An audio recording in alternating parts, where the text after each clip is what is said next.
Hello lovelies, welcome to Rudras world. మీరు ఎప్పుడైనా అమృతపాలెం? అవునండి, ఇది అమృతపాలమే అంటారు. ఇది మా బామ్మ వాళ్ళు దేవీ నవరాత్రుల్లో సరస్వతి అమ్మవారిని ప్రసన్నం చేసుకోవడానికి ఈ తెల్లని ప్రసాదం నైవేద్యంగా పెట్టేవారు. పిల్లలకి చదువు బాగా వస్తుందని ఇది నేను చెప్పిన విధంగా చేసి మీరు మీ ఈ దసరా దేవీ నవరాత్రుల్లో సరస్వతి అమ్మవారిని ప్రసన్నం చేసుకోండి. మీరు నా ఛానల్ని సబ్స్క్రైబ్ చేసుకోకపోతే ఇప్పుడు సబ్స్క్రైబ్ చేసుకోండి. నేను ఈ వీడియోలో పర్ఫెక్ట్ మెజర్మెంట్స్ చేసి చూపిస్తున్నాను. మీరు ఈ వీడియో మిస్ చేయకుండా పూర్తిగా చూడండి. చూపిస్తున్నాను కదా, ముందుగా అమ్మవారికి పెట్టి ఆ తర్వాతే మనం ప్రసాదంగా తినొచ్చు. ముందుగా 1 కప్పు బియ్యం తీసుకుంటున్నానండి. ఈ బియ్యాన్ని మనం బాగా కడిగి ఇందులో కొంచెం నీళ్ళు పోసి అరగంట నానబెట్టుకోండి. నానిన బియ్యాన్ని కాసేపు ఆరబెట్టి పొడి చేసుకోండి. మిక్సీలో వేసుకొని పొడి చేసుకోవచ్చు. పొడి చేసుకున్న పిండి చూపిస్తాను. ఇది బియ్యపిండి అండి.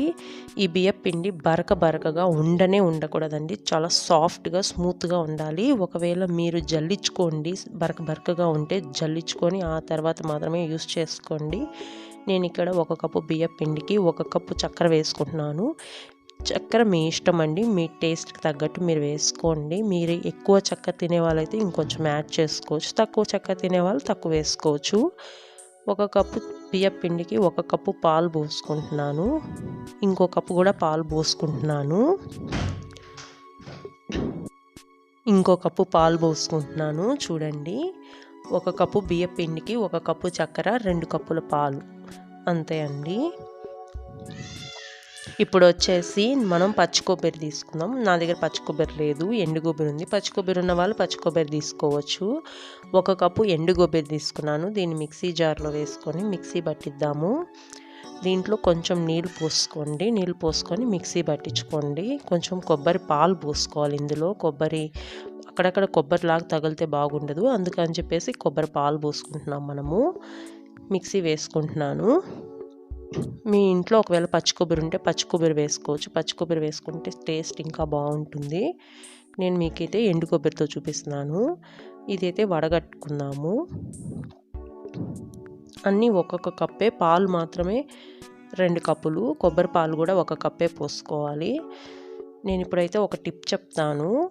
బియ్యము మీకు 10 నిమిషాలు నానిపోవాలంటే బియ్యము కడిగి అందులో వేడి నీళ్ళు పోయండి, తొందరగా నానిపోతుంది. ఈ విధంగా చేసిన బియ్యపిండి అయితే ఎక్కువ రోజులు ఉండదు. దాంట్లో బూజు కానీ పచ్చబూజు అట్లా వచ్చేస్తుంది. అందుకే ఈ బియ్యం పిండిని ఎయిర్ టైట్ కంటైనర్ బాక్స్ ఉంటుంది కదా, ఏదైనా ప్లాస్టిక్ బాక్స్ కానీ స్టీల్ బాక్స్ కానీ, దాని ముందు నీళ్ళు ఏమీ లేకుండా శుద్ధంగా తుడుచుకోండి. తుడుచుకున్న తర్వాతే ఫ్రిడ్జ్లో అందులో బియ్యం పిండి వేసుకొని ఫ్రిడ్జ్లో పెట్టుకోండి. అలా పెట్టుకుంటే 6 months వరకు ఖచ్చితంగా వస్తుందండి.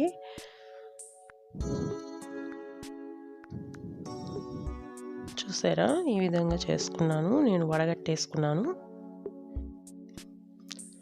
1 కప్పు పాలు పోసుకుంటున్నాను.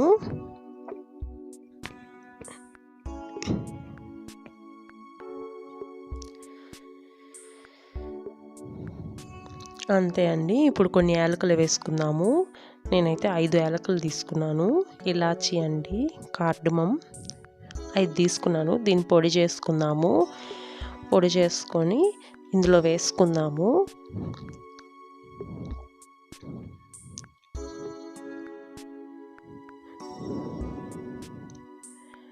అలాగే ఇప్పుడు చలికాలంలో కదండి, చలికాలంలో పచ్చి కొబ్బరి అయితే 1 రోజు బయట పెడితే కూడా బూజు పడుతుంది. పసుపు కలర్ బూజు, పచ్చ కలర్ బూజు అలా వచ్చేస్తుంది. అలా రాకుండా ఉండాలంటే మీరు ఆ పచ్చి కొబ్బరిని కొంచెం కడిగి ఆరిన తర్వాత ఫ్రిడ్జ్లో పెట్టండి. 3 weeks వరకు ఆ పచ్చి కొబ్బరి అలాగే ఉంటుంది. ఆ టేస్ట్ కూడా అలాగే ఉంటుంది, ఏమాత్రం చేంజ్ అవ్వదు. మీరు ఈ టిప్ ఫాలో అవ్వండి. ఒకవేళ మీకు పచ్చి కొబ్బరితోనే ఎండు కొబ్బరి కావాలి ఈ వర్షాకాలంలో అని అనుకుంటే, చాలామంది పూజలు అట్లా చేసినప్పుడు ఎక్కువ టెంకాయలు వస్తాయి కదా, ఈ దేవి నవరాత్రులు ప్రతిరోజు టెంకాయ కొట్టుకుంటూ ఉంటారు, చాలా వస్తాయి కదా. ఇప్పుడు ఈ వర్షాకాలంలో మనం బయట ఎండ సరిగ్గా రాదు కాబట్టి మనకి అవి బూజు పట్టిపోతూ ఉంటాయి. మనం అలా అయినప్పుడు మనం ఏం చేయాలంటే ఆ పచ్చి కొబ్బరిని ఇప్పుడు బాండిల్లో నేను ఫస్ట్ గీ వేసుకుంటున్నాను. ఇది వచ్చి నాది హోమ్ మేడ్ గీ అండి, నేను ఇంట్లోనే చేసుకున్నాను. నేను 3 టేబుల్ స్పూన్స్ ఆఫ్ గీ వేసుకుంటున్నాను. కలబెట్టుకొని పెట్టుకున్న మిశ్రమాన్ని మనం ఇప్పుడు ఇందులో పోసుకొని కలబెట్టుకోవాలి.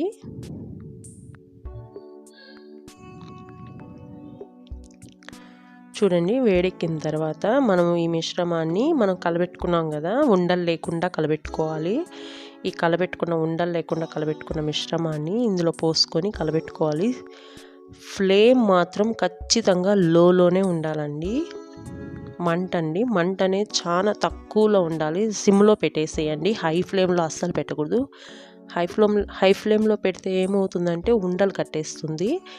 సో అందుకే మనం ఉండలు కట్టకుండా తిప్పుకుంటూనే ఉండాలండి. ఇలా తిప్పుతూనే ఉండాలి. నేను చూపిస్తాను చూడండి ఈ విధంగా. ఇప్పుడు ఆ పచ్చి కొబ్బరి, ఎండు కొబ్బరి చేయాలంటే ఎలాగా అనేసి ఈ వర్షాకాలంలో చాలామంది బాధపడుతూ ఉంటారు. సో మనకి ఎండ బయటికి ఆబ్వియస్గా రాదు ఈ వర్షాకాలంలో. సో అప్పుడు ఏం చేస్తారంటే ఈ పచ్చి కొబ్బరి కొంచెం వేడి చేస్తే చాలండి. కొంచెం పొయ్యి మీద పెట్టారంటే వేడైపోతుంది. మనకు అప్పుడు ఎండు కొబ్బరిలాగా అయిపోతుంది. ఒక 2 days బయట పెట్టారంటే ఎండు కొబ్బరిలాగా అయిపోతుంది. దాన్ని ఎండు కొబ్బరి యూస్ చేసుకోవచ్చు. ఎండు కొబ్బరి అయితే మీకు సంవత్సరాల తరబడి ఉంటుంది మీకు ఇంట్లో. ఇదండి ఇంకో టిప్పు. ఈ టిప్ మీకు నచ్చితే ఫాలో అవ్వండి. మీరు నా ఛానల్ సబ్స్క్రైబ్ చేసుకోకపోతే ఇప్పుడు సబ్స్క్రైబ్ చేసుకోండి. ఈ విధంగా చేసుకొని అమ్మవారిని ప్రసన్నం చేసుకోండి, సరస్వతి అమ్మవారిని. ఎందుకంటే సరస్వతి అమ్మవారు ఆబ్వియస్గా అన్ని తెల్ల వస్త్రాలే వేసుకుంటారండి. ఆమె తెల్ల వస్త్రాలు, తెలుపు అంటే ఆమెకి చాలా ప్రీతికరం అండి. అందుకే మనం తెల్లటి ప్రసాదం చేసి మనం ప్రసన్నం చేసుకుంటున్నాము. మన పిల్లలు బాగా చదవాలి, బాగా చదువు రావాలి అని చెప్పి మనం ఈ దేవి నవరాత్రుల్లో సరస్వతి అమ్మవారిని ప్రసన్నం చేసుకుంటున్నాము. ఈ విధంగా తెల్లటి ప్రసాదం చేసి, ఈ ప్రసాదం దేవి నవరాత్రుల్లోనే కాదండి, మనము పౌర్ణమి అలాంటి సమయాల్లో కూడా నిండు చంద్రుడు తెల్లగా ఉంటాడు కదా, చాలా అందంగా, ఆయనకి కూడా ప్రసాదంగా చేసి మనం పెట్టొచ్చు నైవేద్యంగా. లక్ష్మీ అమ్మవారికి అయితే ఇదంటే చాలా ఇష్టం అండి. లక్ష్మీ అమ్మవారికి అయితే ఆమెకి బియ్యము, చక్కెర, పాలు, బెల్లము ఇలాంటి వాటితో చేసిన ప్రసాదాలంటే చాలా ప్రీతికరం అండి.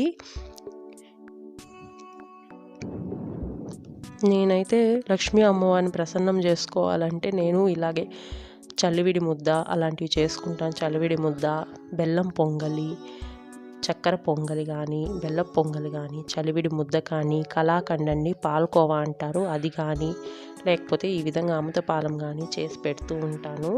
లక్ష్మీ అమ్మవారికి మీరు ఒకవేళ పులిహోర చేసి పెడితే మాత్రము మీ ఇంట్లో లక్ష్మి అయితే నిలవదు. ఆ విధంగా చేయకండి, అది చాలా పెద్ద తప్పు.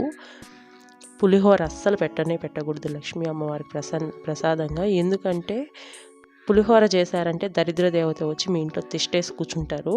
మీరు ఒకవేళ దసరా టైంలో చేసుకోవాలి అనుకుంటే, విజయదశమికి అలా దుర్గమ్మని ప్రసన్నం చేసుకోవాలంటే అప్పుడు పెట్టుకోవచ్చు. ఎందుకంటే మన దరిద్ర దేవతకి ఈ పులుపన్నా కారమన్నా చాలా ఇష్టం అండి ఆమెకి. అందుకే అక్కా చెల్లెలు కదా, లక్ష్మీదేవి దరిద్ర దేవత, వాళ్ళిద్దరు అక్కా చెల్లెలు అండి. సో మనం పులిహోర చేసామంటే పక్కన వచ్చి కూర్చుంటుంది. దరిద్ర దేవత ఎప్పుడైతే ఇంట్లో వచ్చి కూర్చుంటుందో లక్ష్మీదేవి వెళ్ళిపోతుంది.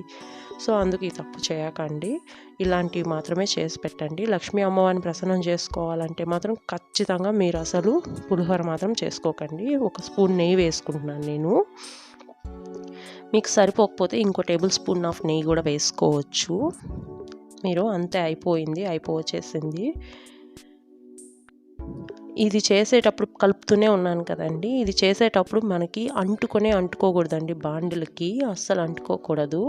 చూడండి,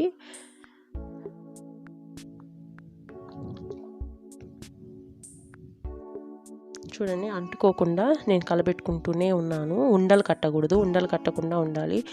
ఈ అమృతపాలెం అయితే నోట్లో పెట్టుకుంటే వెళ్ళిపోతుందండి. అస్సలు నవలాల్సిన అవసరమే లేదండి. చిన్నపిల్లలు 6 months బేబీస్ నుంచి ఎవరైనా తినొచ్చండి.